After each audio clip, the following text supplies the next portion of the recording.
പ്രിയമുള്ളവരെ, തിയോളജിയ ക്ലാസ്സിലേക്ക് നിങ്ങൾക്ക് സ്വാഗതം. നമ്മളിന്ന് പുതിയൊരു വിഷയം പഠിക്കാനായി ആരംഭിക്കുകയാണ്. സഭാ നിയമമാണ് നമ്മളിന്ന് പഠിക്കുന്ന വിഷയം. നിയമം എന്ന് പറയുന്നത് മനുഷ്യൻ സാമൂഹ്യ ജീവി ആയതുകൊണ്ട് വളരെയധികം ആവശ്യമുള്ള ഒരു കാര്യമാണ് നമുക്കറിയാം. നിയമമില്ലാത്ത ഒരു സമൂഹത്തെക്കുറിച്ച് നമുക്ക് ചിന്തിക്കുക തന്നെ അസാധ്യമാണ്. ഉദാഹരണത്തിന് ട്രാഫിക്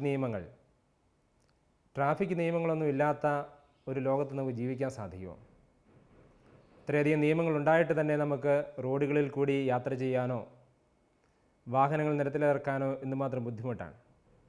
ഒരു നിയമമില്ലാത്ത അവസ്ഥ എപ്പോഴും വലിയ ഒരു അരക്ഷിതാവസ്ഥ സൃഷ്ടിക്കുമെന്ന് നമുക്കറിയാം.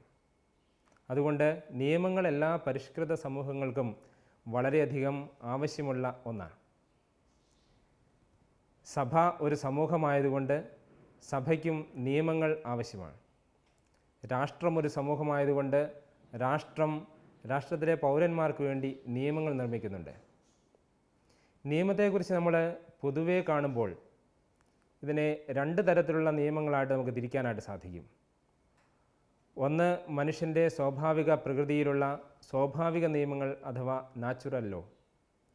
മറ്റൊന്ന്, മനുഷ്യൻ്റെ സ്വാഭാവിക പ്രകൃതിയെ നിയന്ത്രിക്കുന്ന അധികാരികൾ നൽകുന്ന നിയമങ്ങൾ. അവയെ നമുക്ക് പോസിറ്റീവ് ലോ അഥവാ സർഗാത്മക നിയമങ്ങൾ എന്ന് വിളിക്കാം. ഈ സ്വാഭാവിക നിയമങ്ങൾ മനുഷ്യൻ്റെ പ്രകൃതിയിൽ തന്നെ രേഖപ്പെടുത്തപ്പെട്ടിരിക്കുന്ന നിയമങ്ങളാണ്. ഉദാഹരണത്തിന്, കൊല്ലരുത്, കള്ളം പറയരുത്, മോഷ്ടിക്കരുത് തുടങ്ങിയ നിയമങ്ങൾ. ഇവ മനുഷ്യൻ്റെ മനസാക്ഷിയിൽ തന്നെ രേഖപ്പെടുത്തിയിരിക്കുന്ന നിയമങ്ങളാണ്.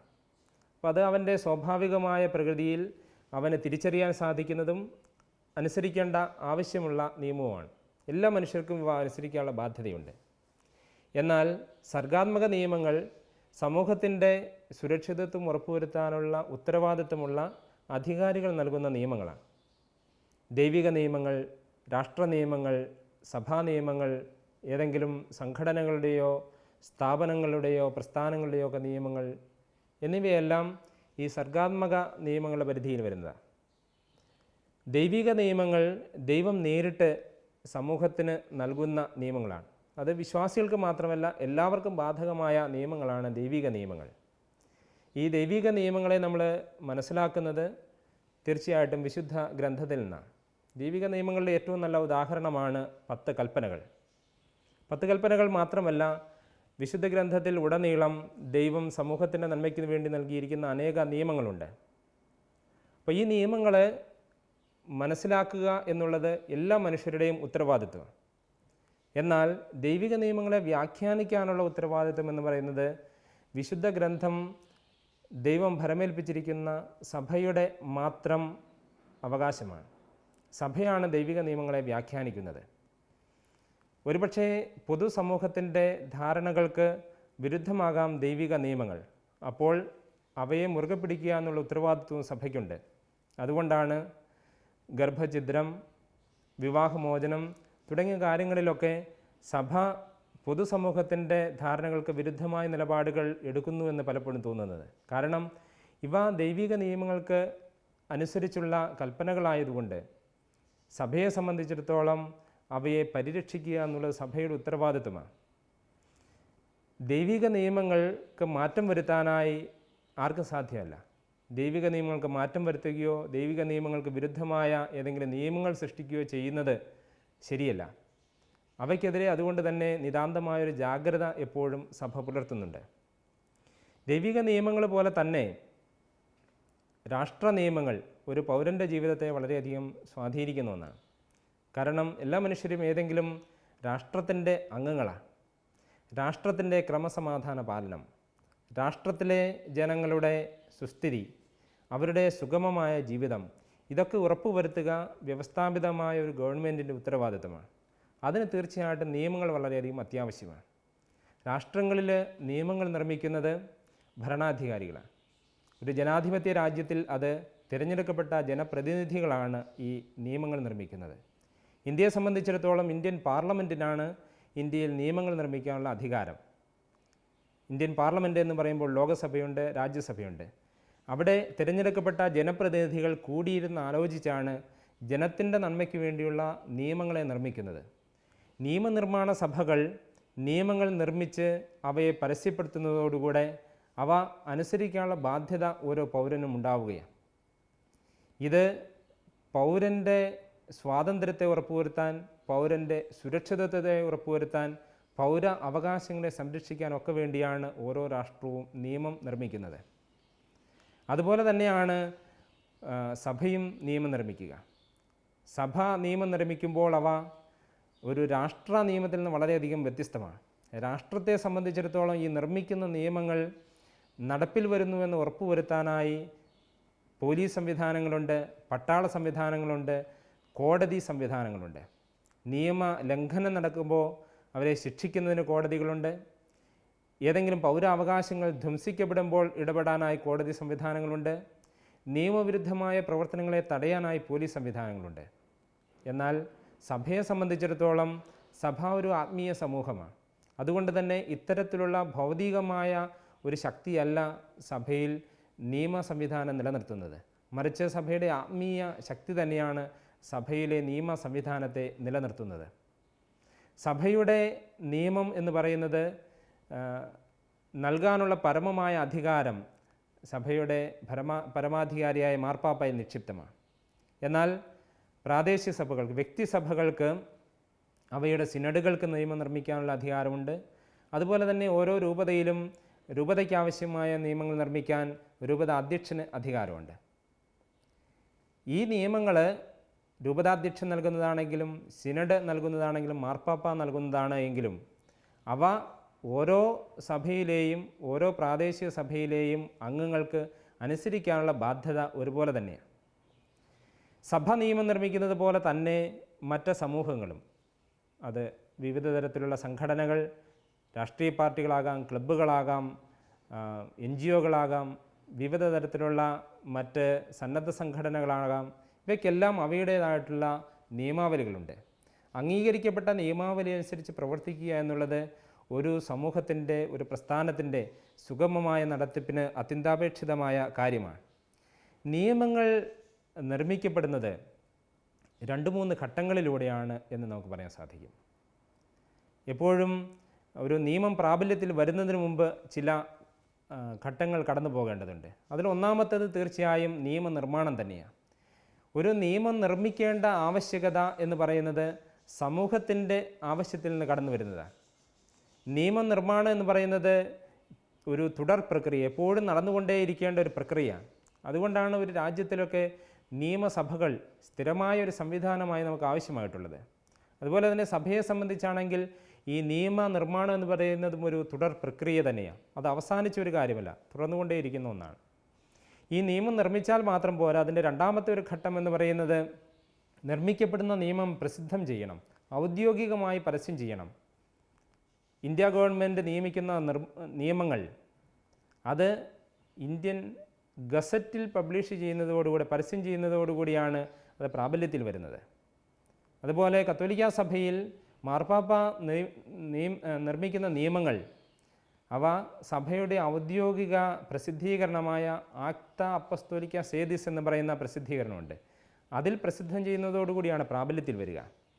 സിറോ മലബാർ സഭയെ സംബന്ധിച്ചിടത്തോളം ആണെങ്കിൽ സിറോ മലബാർ സഭ സിനഡ് നിർമ്മിക്കുന്ന നിയമങ്ങൾ പരസ്യം ചെയ്യപ്പെടുന്നത് സിനഡൽ ന്യൂസ് എന്ന് പറയുന്ന ഔദ്യോഗികമായ പ്രസിദ്ധീകരണത്തിലൂടെയാണ്. ഇത്തരം പ്രസിദ്ധീകരണങ്ങളിലൂടെ ഔദ്യോഗികമായ നിയമങ്ങൾ ആരാണോ നിയമം അനുസരിക്കേണ്ടത് അവരുടെ അറിവിലേക്കായി പരസ്യം ചെയ്യുമ്പോഴാണ് ഈ നിയമങ്ങൾ നിലവിൽ വരുന്നത്. ഈ നിയമം പരസ്യം ചെയ്യുന്നതോടൊപ്പം തന്നെ നിയമദാതാവ് അതിൽ പ്രത്യേകമായി പറഞ്ഞിരിക്കും എന്നു മുതലാണ് ഈ നിയമം നിലവിൽ വരിക. സാധാരണഗതിയിൽ പരസ്യം ചെയ്യപ്പെട്ട് 3 മാസത്തിന് ശേഷം എന്നാണ് സഭയിലെ ഒരു പതിവ്. അപ്പോൾ എന്നു മുതൽ, പരസ്യം ചെയ്ത ദിവസം മുതൽ എന്നുവരെയാണോ പ്രാബല്യത്തിൽ വരാനുള്ള കാലാവധി നൽകുന്നത്, അതിനിടയിലുള്ള കാലഘട്ടത്തെ വക്കാസ്യോ ലേജിസ്, നിയമത്തിൻ്റെ ഒരു ഇടവേള എന്ന് വിളിക്കാറുണ്ട്. അപ്പോൾ ഈ ഇടവേള പൂർത്തിയായതിന് ശേഷം നിയമം പ്രാബല്യത്തിൽ വരുന്ന ദിവസം മുതൽ അനുസരിക്കാനായി നിയമത്തിന് വിധേയരായിട്ടുള്ള എല്ലാവർക്കും ഉത്തരവാദിത്വമുണ്ട്.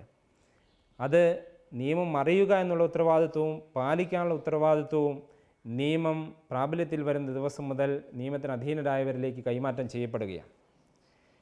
നമ്മൾ നിയമത്തെക്കുറിച്ച് ആമുഖമായി ഇത്രയും കാര്യങ്ങൾ പറഞ്ഞതിന് ശേഷം എന്താണ് സഭാ നിയമം എന്ന് നമുക്ക് കാണാം. സഭാ നിയമത്തെ കാനൻ നിയമം എന്നാണ് വിളിക്കുന്നത്. കാനോൻ എന്ന ഗ്രീക്ക് വാക്കിൻ്റെ അർത്ഥം അളവുകോൽ എന്നാണ്. നേർ രേഖകൾ വരയ്ക്കാൻ ഉപയോഗിക്കുന്ന ഹൃജുവായ മരക്കഷണം എന്നാണ് അതിൻ്റെ കൃത്യമായ ഒരു അർത്ഥം. ഈ കാനൻ എന്ന വാക്ക് തിരുസഭയിൽ മറ്റ് പല സാഹചര്യങ്ങളിലും, നിയമത്തിൻ്റെ സാഹചര്യത്തിൽ മാത്രമല്ല മറ്റ് പല സാഹചര്യങ്ങളിലും ഉപയോഗിക്കുന്നതായിട്ട് കാണാം. വിശുദ്ധ ഗ്രന്ഥത്തിലെ കാനോനിക ഗ്രന്ഥങ്ങൾ, വിശുദ്ധ ഗ്രന്ഥത്തിൽ ഔദ്യോഗികമായ അംഗീകരിച്ച ഗ്രന്ഥങ്ങളെയാണ് വിശുദ്ധ ഗ്രന്ഥത്തിൻ്റെ കാനോന എന്ന് നമ്മൾ വിശേഷിപ്പിക്കുന്നതെന്നറിയാമല്ലോ. അതുപോലെ തന്നെ വിശുദ്ധന്മാരുടെ പട്ടികയിലേക്ക് ഒരാളെ പേര് ചേർക്കുന്ന കർമ്മത്തെ നമ്മൾ കാനനൈസേഷൻ എന്നാണ് വിളിക്കുന്നത്. വിശുദ്ധനാക്കുന്ന കർമ്മത്തിൻ്റെ പേര് കാനനൈസേഷൻ എന്നാണ്. അതുകൊണ്ട് കാനൻ എന്ന് പറയുന്ന ഈ ഒരു വാക്ക് സഭയിൽ മറ്റ് പല രംഗങ്ങളിലും ഉപയോഗിക്കുന്നതായിട്ട് നമുക്ക് കാണാനായിട്ട് സാധിക്കും. എന്തിനു വേണ്ടിയിട്ടാണ് സഭയിൽ നിയമം? സഭ ഒരു ആത്മീയ സമൂഹമല്ലേ? സഭ വിശുദ്ധ ഗ്രന്ഥമനുസരിച്ച് ജീവിക്കുന്നവരൊരു സമൂഹമല്ലേ? പിന്നെ എന്തിനാണ് പ്രത്യേകമായിട്ടൊരു നിയമസംഹിത? പോൾ ആറാമൻ മാർപ്പാപ്പ ലത്തീൻ സഭയ്ക്ക് വേണ്ടിയുള്ള കാനൻ നിയമസംഹിത രൂപവൽക്കരിക്കാനായി നിയോഗിച്ച പൊന്തിഫിക്കൽ കമ്മീഷന് നൽകിയ ആദ്യത്തെ സന്ദേശത്തിൽ മാർപ്പാപ്പ ഇപ്രകാരം അവരോട് പറഞ്ഞു: സഭ നിയമങ്ങളില്ലാത്ത ഒരു സമൂഹമല്ല, നിയമങ്ങളിൽ അധിഷ്ഠിതമായ ഒരു സമൂഹമാണ് സഭ. പക്ഷേ സഭയുടെ നിയമങ്ങളുടെ എല്ലാം ഉദ്ദേശം ആത്മാക്കളുടെ രക്ഷയാണ്. പൗലോസ്ലീഹ ഓർമ്മപ്പെടുത്തുന്നത് പോലെ എല്ലാം ക്രമമായും ചിട്ടയായും ചെയ്യാനുള്ള ഒരു ഉത്തരവാദിത്വമുണ്ട്. അത് നിറവേറ്റപ്പെടേണ്ടത് നിയമങ്ങളിലൂടെയാണ്. അപ്പോൾ സഭയുടെ നിയമങ്ങളുടെ എല്ലാം അടിസ്ഥാനം എന്ന് പറയുന്നത്, അടിസ്ഥാനപരമായ ഉദ്ദേശം എന്ന് പറയുന്നത് ആത്മാക്കളുടെ രക്ഷയാണ്. ലത്തീൻ കാനൻ നിയമത്തിൻ്റെ അവസാനത്തെ കാനൻ 1752 കാനൻ നമ്മോട് പറയുന്നത് ഇതാണ്: എല്ലാ നിയമങ്ങളും സഭയിലെ പരമമായ നിയമമായ ആത്മാക്കളുടെ രക്ഷയിൽ അധിഷ്ഠിതമായിരിക്കണം. സാലൂസ് ആനുമാരും സുപ്രീമ ലക്സ്. ആത്മാക്കളുടെ രക്ഷയാണ് പരമമായ നിയമം. ഈ അടിസ്ഥാനപരമായ തത്വത്തിൽ അധിഷ്ഠിതമാണ് സഭയിലെ എല്ലാ നിയമങ്ങളും. ആത്മാക്കളുടെ രക്ഷയ്ക്ക് വിരുദ്ധമായ ഒരു നിയമവും സഭയിൽ നിലനിൽക്കുകയില്ല. അതുകൊണ്ട് തന്നെയാണ് സഭ കാലാകാലങ്ങളിലെ നിയമങ്ങളിൽ പരിഷ്കരണങ്ങൾ വരുത്തുന്നതും ആത്മാക്കളുടെ രക്ഷയ്ക്ക് അനുഗുണമായ ചില മാറ്റങ്ങളൊക്കെ വരുത്താൻ എപ്പോഴും മാർപ്പാപ്പമാരെ ശ്രദ്ധിക്കാറുമുണ്ട്. കാനൻ നിയമത്തിൻ്റെ ഒരു ഉദ്ദേശം, ലക്ഷ്യം എന്ന് പറയുന്നത് ദൈവശാസ്ത്രപരമായ വ്യാഖ്യാനങ്ങളോ പഠനങ്ങളോ അല്ല. അത് ദൈവശാസ്ത്രത്തിൻ്റെ ഉത്തരവാദിത്തമാണ്. അതേസമയത്ത് കാനൻ നിയമം അധിഷ്ഠിതമായിരിക്കുന്നത് വിശുദ്ധ ഗ്രന്ഥത്തിലും ദൈവശാസ്ത്രത്തിലുമാണ്. കാനൻ നിയമത്തിൻ്റെ ഉറവിടം എന്ന് പറയുന്നത് വിശുദ്ധ ഗ്രന്ഥവും ദൈവശാസ്ത്രവും തന്നെയാണ്. അതേസമയത്ത് ഈ ദൗത്യത്തിൽ വ്യത്യാസമുണ്ട്. ഉദാഹരണത്തിന് മാമോദീസ എന്ന് പറയുന്ന കൂദാശ, അതിൻ്റെ അർത്ഥം എന്താണ്? മാമോദീസയിലൂടെ ഒരാൾക്ക് ലഭിക്കുന്ന ആത്മീയമായ വ്യത്യാസങ്ങൾ എന്തൊക്കെയാണ് തുടങ്ങിയവയെ വ്യാഖ്യാനിക്കേണ്ട ഉത്തരവാദിത്വം കൗദാശിക ദൈവശാസ്ത്രത്തിന്, സാക്രമെൻ്റൽ തിയോളജിക്കാണ്. എന്നാൽ എങ്ങനെയാണ് മാമോദീസ എന്ന കൂദാശ പരികർമ്മം ചെയ്യേണ്ടത്? മാമോദീസ സ്വീകരിക്കേണ്ടവർക്ക് വേണ്ട ഗുണങ്ങൾ എന്തൊക്കെയാണ്? മാമോദീസയിൽ തലതൊട്ടമ്മയായോ നിൽക്കുന്നവർക്ക് വേണ്ട യോഗ്യതകൾ എന്തൊക്കെയാണ്? തുടങ്ങിയ പ്രായോഗികമായ കാര്യങ്ങളാണ് കാനൻ നിയമം വ്യവച്ഛേദിക്കുന്നത്. കാനൻ നിയമത്തിൻ്റെ ലക്ഷ്യമെന്ന് പറയുന്നത്, ഉദ്ദേശം എന്ന് പറയുന്നത് പ്രായോഗികമായ സഭാജീവിതത്തിൽ എപ്രകാരമാണ് ദൈവശാസ്ത്രത്തെയും വിശുദ്ധ ഗ്രന്ഥത്തെയും അവതരിപ്പിക്കേണ്ടത് എന്ന് നിഷ്കർഷിക്കുക എന്നുള്ളതാണ്. ഇതാണ് കാനൻ നിയമത്തിൻ്റെ ലക്ഷ്യവും ഉദ്ദേശവും. അതുപോലെ തന്നെ കാനൻ നിയമം സഭയിലൊരു ക്രമീകരണം, ഒരു കൃത്യത വരുത്താനുള്ള മാർഗങ്ങളെ നിർദ്ദേശിക്കുന്നുണ്ട്. സഭയിലെ ഭരണ സംവിധാനം എങ്ങനെയാവണം? ആരാണ് മാർപ്പാപ്പ? മാർപ്പാപ്പയുടെ സ്ഥാനം എന്താണ്? മെത്രാന്മാരുടെ സ്ഥാനം എന്താണ്? വൈദികരുടെ സ്ഥാനം എന്താണ്? ആത്മായ വിശ്വാസികൾക്ക് സഭയിൽ എന്താണ് സ്ഥാനമുള്ളത്? സന്യാസികളുടെ സ്ഥാനം എന്താണ്? ഓരോരുത്തർക്കും കൃത്യമായ ഒരു സ്ഥാനം നിശ്ചയിച്ചു കൊടുക്കാൻ അവരുടെ ഉത്തരവാദിത്വങ്ങൾ എന്താണ് എന്ന് കൃത്യമായി വ്യവച്ഛേദിച്ച് നൽകുവാൻ, ഓരോരുത്തരുടെയും ഉത്തരവാദിത്വത്തെക്കുറിച്ചുള്ള ഒരു ധാരണ നൽകുവാനായി സഭാ നിയമം വളരെയധികം ഉപയുക്തമാണ്. അതുപോലെ തന്നെ വിശ്വാസികളുടെ അവകാശങ്ങൾ എന്തൊക്കെയാണ്, വിശ്വാസികളുടെ ഉത്തരവാദിത്തങ്ങൾ എന്തൊക്കെയാണ്, ഇതൊക്കെ സഭാ നിയമമാണ് വ്യവച്ഛേദിച്ച് നൽകുക. അതുപോലെ നീതിയുടെ നിർവഹണം, സഭാ നിയമത്തിലെ പ്രധാനപ്പെട്ട ഒരു ഭാഗം അതാണ്. നീതി നിർവഹണം സഭയിൽ അത് കാര്യക്ഷമമായി നടത്താൻ വേണ്ട മാർഗനിർദ്ദേശങ്ങളൊക്കെ സഭാ നിയമം നൽകുന്നുണ്ട്. ചുരുക്കത്തിൽ സഭാ നിയമത്തിൻ്റെ ഉദ്ദേശം, ലക്ഷ്യമെന്ന് പറയുന്നത് ഒരു ആത്മീയ സമൂഹമായി സഭയിലെ അംഗങ്ങളെ എല്ലാവരെയും അവരുടെ ആത്യന്തിക ലക്ഷ്യമായ സ്വർഗരാജ്യത്തിലേക്ക് നയിക്കുക. അപ്പോൾ ഈ ഒരു സ്വർഗോന്മുഖമായ യാത്രയാണല്ലോ നാം നടത്തുന്നത്. ഈ സ്വർഗോന്മുഖമായ യാത്രയ്ക്ക് ആവശ്യമായിട്ടുള്ള എല്ലാ പിന്തുണയും പിൻബലവും നൽകുക എന്നുള്ളതാണ് സഭാ നിയമത്തിൻ്റെ ഉദ്ദേശവും ലക്ഷ്യവും. അപ്പോൾ അതിൽ അല്പം പോലും വീഴ്ച വരുത്താതെ മുന്നോട്ട് കൊണ്ടുപോകാനുള്ള നിതാന്ത ജാഗ്രത നിയമം നൽകുക മാത്രമല്ല, നിയമത്തിൻ്റെ പരിരക്ഷകരമായിട്ടുള്ള മാർപ്പാപ്പായ്ക്കും മെത്രാന്മാർക്കും ഉണ്ട്. അപ്പോൾ അത് സഭ കാലാകാലങ്ങളായിട്ട് തുടർന്നു വരുന്ന ഒരു പതിവുമാണ്. ഇനി എവിടെ നിന്നാണ് ഈ കാനൻ നിയമം ഉദ്ഭവിക്കുന്നത്, സഭാ നിയമത്തിൻ്റെ ഉദ്ഭവം എവിടെ നിന്നാണ് എന്ന് നമുക്ക് കാണാനായിട്ട് സാധിക്കും. വാസ്തവത്തിൽ ഈ കാനൻ നിയമത്തിൻ്റെ ഉറവിടം വിശുദ്ധ ഗ്രന്ഥം തന്നെയാണ്. അടിസ്ഥാനപരമായി വിശുദ്ധ ഗ്രന്ഥം, സാർവത്രിക സൂനകദോസുകളുടെ പഠനങ്ങൾ, മാർപ്പാപ്പമാരുടെ നിർദ്ദേശങ്ങൾ തുടങ്ങിയവയാണ് അടിസ്ഥാനപരമായി കാനൻ നിയമത്തിൻ്റെ ഉറവിടങ്ങൾ. വിശുദ്ധ ഗ്രന്ഥം എന്ന് പറയുമ്പോൾ 10 കൽപ്പനകളുണ്ട്, ഈശോമിശിഹായുടെ പഠനങ്ങളുണ്ട്, ശ്ലീഹന്മാരുടെ പഠനങ്ങളുണ്ട്, പിന്നീട് ആദിമസഭയിലെ സഭാപിതാക്കന്മാർ നൽകിയിട്ടുള്ള നിർദ്ദേശങ്ങളുണ്ട്. സാർവത്രിക സൂനകദോസുകളിൽ ആദ്യത്തെ 7 സൂനകദോസുകൾ, അവ സഭയുടെ ചരിത്രത്തിലെ തന്നെ ഏറ്റവും പ്രധാനപ്പെട്ട സൂനകദോസുകളാണ്. ക്രൈസ്തവ സഭകളെല്ലാം അംഗീകരിക്കുന്ന, പ്രത്യേകിച്ച് പൗരസ്ത്യ സഭകൾ, ഓർത്തഡോക്സ് സഭകളും അംഗീകരിക്കുന്ന സൂനകദോസുകളാണ് ആദ്യത്തെ 7 സൂനകദോസുകൾ. ഈ സൂനകദോസുകൾ വളരെ കൃത്യമായി ദൈവശാസ്ത്രപരമായ തർക്കങ്ങളുണ്ടായപ്പോൾ അവയ്ക്കുള്ള തീരുമാനങ്ങൾ നൽകിയിരുന്നു. പക്ഷേ അതിനപ്പുറത്തേക്ക് സാധാരണ സഭാജീവിതത്തെ നിയന്ത്രിക്കുന്ന ധാരാളം നിയമങ്ങൾ ഈ സൂനകദോസുകൾ നൽകിയിരുന്നു. ഒരുപക്ഷെ സഭയുടെ ആദ്യത്തെ സംവിധാനങ്ങളെല്ലാം രൂപം കൊടുത്തത് തന്നെ ഈ ആദിമ സൂനകദോസുകളാണ്. ഈ ആദിമ സൂനകദോസുകളിലെ തീരുമാനങ്ങൾ സഭയുടെ ആദ്യത്തെ രൂപഭാവങ്ങൾക്ക് വളരെയധികം സംഭാവനകൾ നൽകിയിട്ടുണ്ട്. അതുപോലെ തന്നെ അക്കാലത്ത് നടന്ന പ്രാദേശിക സൂനകദോസുകൾ, ഈ പ്രാദേശിക സൂനകദോസുകളിലാണ് പലപ്പോഴും സഭയുടെ സാധാരണ ജീവിതവുമായിട്ട് ബന്ധപ്പെട്ട വളരെ ചെറിയ നിയമങ്ങളും നിർദ്ദേശങ്ങളും മാർഗദർശനങ്ങളും ഒക്കെ നൽകുകയുണ്ടായത്. പിന്നീട് ഇവയെല്ലാം ക്രോഡീകരിക്കാനുള്ള ശ്രമങ്ങൾ സഭയുടെ മുന്നോട്ടുള്ള ഗമനത്തിൽ നടന്നതായിട്ട് നമുക്ക് കാണാൻ സാധിക്കും. ഗ്രേഷ്യൻ്റെ കാനൻ നിയമസംഹിത, വിശുദ്ധ ഗ്രിഗരിയുടെ കാനൻ നിയമസംഹിത തുടങ്ങിയവയൊക്കെ സഭാചരിത്രത്തിൽ ഈ ചിതറിക്കിടന്ന നിയമങ്ങളെല്ലാം കൂടി സമാഹരിക്കാനുണ്ടായ പരിശ്രമങ്ങളാണ്. അപ്പോൾ ഇത്തരത്തിലുള്ള നിരവധി കളക്ഷനുകൾ പല കാലഘട്ടത്തിൽ ലോകത്തിൻ്റെ പല ഭാഗത്തായിട്ടുണ്ടായിട്ടുണ്ട്. പൗരസ്ത്യ സഭകളിലാണെങ്കിൽ നോമോ കാനൻസ് എന്ന് പറയുന്ന ഒരു കാനൻ നിയമ സംഹിത ഉണ്ടായിട്ടുണ്ട്. സിനഡിക്കോൺ ഓറിയന്താലിയം എന്ന് പറയുന്ന കളക്ഷൻ ഉണ്ടായിട്ടുണ്ട്. ഇത്തരത്തിലുള്ള നിയമ സംഹിതകളിലൂടെയാണ് പതിയെ പതിയെ ഈ കാനൻ നിയമം എന്ന് പറയുന്ന സംവിധാനം തന്നെ സഭയിൽ വളർന്നു വരിക. ഇതിൻ്റെ ഏറ്റവും പുതിയ ഒരു രൂപമാണ് ഇപ്പോൾ നിലവിലുള്ള കാനൻ നിയമ സംഹിത. അത് നമുക്കിപ്പോൾ ആഗോള സഭയ്ക്കായി മാർപ്പാപ്പ 2 പുസ്തകങ്ങളിലായി നൽകിയിട്ടുണ്ട്. ഒന്ന് ലത്തീൻ സഭയ്ക്ക് വേണ്ടി നൽകിയിരിക്കുന്ന കാനൻ നിയമ സംഹിത, രണ്ടാമത്തേത് പൗരസ്ത്യ സഭകൾക്ക് വേണ്ടി നൽകിയിരിക്കുന്ന കാനൻ നിയമ സംഹിത. ലത്തീൻ സഭയ്ക്ക് വേണ്ടിയുള്ള കാനൻ നിയമ സംഹിതയെ കോദസ് ജൂറിസ് കാനോനിച്ചി CIC എന്ന ചുരുക്ക പേരിൽ ആണ് അത് അറിയപ്പെടുന്നത്. നമ്മുടെ മുന്നോട്ടുള്ള ക്ലാസ്സുകളിലൊക്കെ CIC എന്നുള്ള ആ ഒരു പ്രയോഗമായിരിക്കും നമ്മൾ ലത്തീൻ സഭയ്ക്ക് വേണ്ടിയുള്ള കാനൻ നിയമ സംഹിതയെ സൂചിപ്പിക്കാനായിട്ട് ഉപയോഗിക്കുക. അത് 1980 1983 ജോൺ ബോൾ രണ്ടാമൻ മാർപ്പാപ്പയാണ് പ്രസിദ്ധം ചെയ്തത്. 1990 പൗരസ്ത്യ സഭകൾക്ക് വേണ്ടിയുള്ള കാനൻ നിയമ സംഹിതയും ജോൺ ബോൾ രണ്ടാമൻ മാർപ്പാപ്പ തന്നെ പ്രസിദ്ധം ചെയ്യുകയുണ്ടായി.